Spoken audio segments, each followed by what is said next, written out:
Hi hello అండి, welcome back to Andhra రాజధాని property. మనం మాట్లాడుకునే ప్రాపర్టీ అనేది విజయవాడ సిటీ గొల్లపూడి ప్రైమ్ లొకేషన్లో మార్కెట్ యార్డ్లో G+1 కమర్షియల్ మరియు రెంటల్ ప్రాపర్టీ అనేది సేల్కి వచ్చిందండి. సో ఎవరైతే గొల్లపూడి ఏరియాలో మనకి కమర్షియల్ బిల్డింగ్ కావాలి అని చూస్తున్నారో వాళ్ళు తప్పకుండా చూసి తీసుకోండి. దీనికి నెలకి రెంట్స్ అనేవి సుమారుగా 60,000 పైనే వస్తాయండి.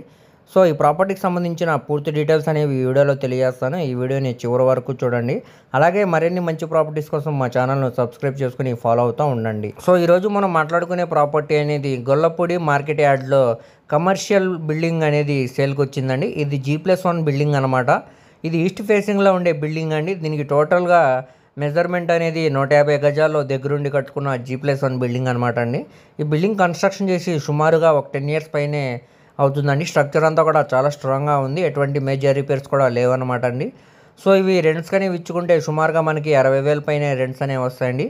ప్రజెంట్ ఇవి రెంట్స్ అనేవి ఇచ్చారనమాట అండి. అదే రెంట్స్ని మనం కంటిన్యూ కూడా చేసుకోవచ్చు అనమాట. సో ఈ ప్రాపర్టీ కానీ మీకు నచ్చినట్టయితే స్క్రీన్ మీద కనబడుతున్న మొబైల్ నెంబర్కు కాంటాక్ట్ చేసి యాడ్ నెంబర్ని తెలియజేస్తే ఈ ప్రాపర్టీకి సంబంధించిన పూర్తి డీటెయిల్స్ అనేవి మీకు తెలియజేస్తామండి. అలాగే లైవ్ విజిట్ కూడా చేపిస్తాం అనమాట. సో ఎవరు కూడా మిస్ చేయమాకండి, చూసి తీసుకోవడానికి ట్రై చేయండి. సో ఇప్పుడు మనకి ఇది 2 కోట్ల ఫ్లెక్సిబుల్ ప్రైస్కి సేల్గా అనేది వచ్చిందండి. డైరెక్ట్ ఓనర్ సేల్గా. రేట్ ఏమీ ఫైనల్ కాదనమాట అండి. ప్రాపర్టీ కానీ మీకు నచ్చితే డైరెక్ట్ ఓనర్తోనే మీటింగ్ అనేది ఏర్పాటు చేస్తామండి. అలాగే ఇందులో మేము ఎటువంటి కమిషన్ కూడా తీసుకోమన్నమాట. సో ఎవరు కూడా మిస్ చేయమాకండి, చూసి తీసుకోవడానికి ట్రై చేయండి. అలాగే మీ ఫ్రెండ్స్, రిలేటివ్స్ మరి ఫ్యామిలీ మెంబర్స్కి ఈ వీడియో అనేది షేర్ చేయండి. వారిలో ఎవరికన్నా ఈ ప్రాపర్టీ అనేది యూజ్ అవ్వచ్చండి. అలాగే మరిన్ని మంచి ప్రాపర్టీస్ కోసం మా ఛానల్ను సబ్స్క్రైబ్ చేసుకుని ఫాలో అవుతూ ఉండండి. వాటి లింక్స్ అనేవి కింద డిస్క్రిప్షన్లో ఇస్తానండి. Thank you.